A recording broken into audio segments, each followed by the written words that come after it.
700 कोटीच्या पुढे जाते.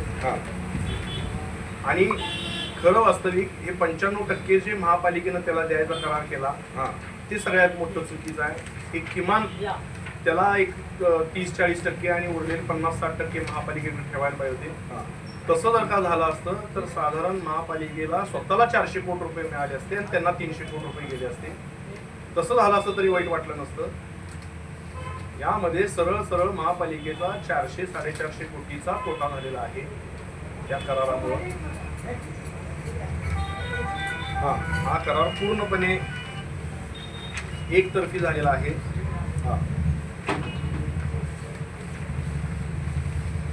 एवढी बचत होऊन महापालिकेला उलट तोटाच यामध्ये स्वतःच्या खिशातनं पैसे भरायला लागायला लागले. आणि ह्यो काय म्हणतो काय नाव ठेकेदार म्हणतोय जर का हा करार रद्द करायचा असेल तर मला 1800 कोटी भरपाई द्यायला पाहिजे. त्याच्या करारात तसं लिहिलेलं आहे.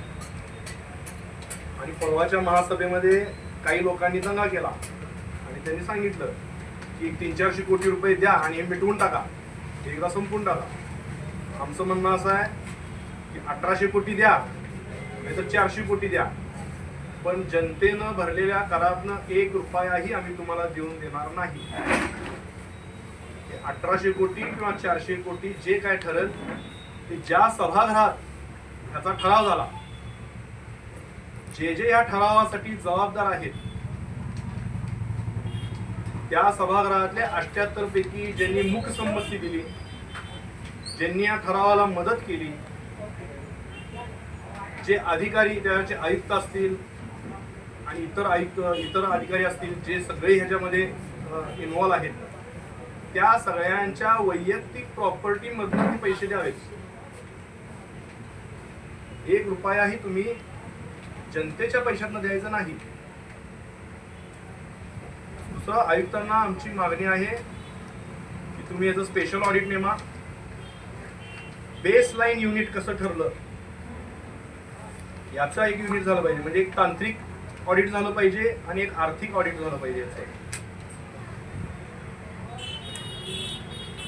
बेसलाईन युनिट कसं ठरलं, 95% त्याला देण्याचा क्रायटेरिया काय, म्हणजे हे आर्थिक मध्ये येणार. आणि यामध्ये महापालिकेचं किती नुकसान झालं या सगळ्याचं जर का ऑडिट केलं तर हा ठराव 100% रद्द होऊ शकतो. कारण हा एकतर्फी झालेला आहे. ठेकेदाराचं ब्लॅकमेलिंग सहन करायची गरज नाही. तुम्ही फक्त ऑडिट करा. ठरावच पूर्णपणे महापालिकेच्या हिताच्या विरोधात असल्यामुळं ऑडिटमध्ये ते स्पष्ट होईल. ठेकेदार आपोआप ब्लॅकलिस्ट होऊन ते करार रद्द होऊ शकतो. त्यातलं पण जर काय आली तर त्या जे जबाबदार आहेत त्यांनी भरावेत. आम्ही आयुक्तांना 1 वर्ष झालं मी मागं लागलोय की तुम्ही जे असे मोठे आर्थिक व्यवहार झालेले आहेत, ठराव झालेले आहेत, त्याची श्वेतपत्रिका काढा म्हणून लागलेला आहे. आज हा पर्टिक्युलर विषय आम्ही द्यायला लागलोय, त्याची श्वेतपत्रिका काढा. समुद्राच्या कराराची श्वेतपत्रिका काढा. जे जे समुद्रासह अशा जे जे आज समुद्रात जे जे जबाबदार आहेत त्यांच्यावरती निश्चिती करा, त्यांची वसुली लावा. तुम्ही जर का एवढे खमके आणि दबंग आहात आणि काय ते शक्तिमान आहात तर हे करून दाखवा.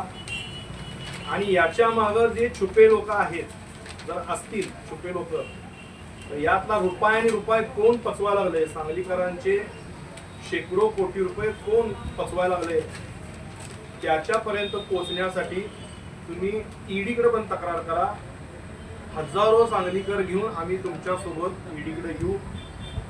आणि आयुक्तांनी जर काही केलं नाही तर केंद्रामध्ये लोकपाल, राज्यामध्ये लोकायुक्त अशी कायदा पास झालेला आहे. यामध्ये सरकारी अधिकारी IAS, IPS क्लास 1, क्लास 2 यांच्यावरती तक्रार होऊ शकते. तत्कालीन आयुक्त आणि आत्ताच्या आयुक्तांच्या विरोधात आम्ही लोकपालकडे, राज्य लोकपालकडे जाणार, त्यांच्याकडे तक्रार करणार.